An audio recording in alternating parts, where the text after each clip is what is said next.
right, so I have a 2-page document here in Microsoft Word. Let's go ahead and print now. And here are the options that we want to make sure it's selected. Where it says pages, we click on the drop down that says print one-sided and make sure it says print on both sides. And let's go ahead and click print now. And now it's giving me instructions on what to do here.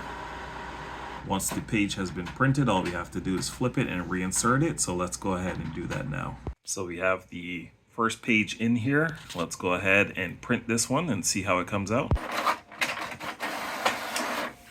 Okay, so that one is all done. This is the one side. Obviously, you see nothing at the back. So it came out just like this.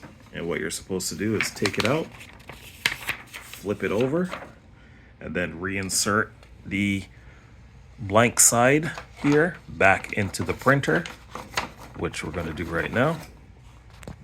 And now back on the screen, go ahead and click on continue here.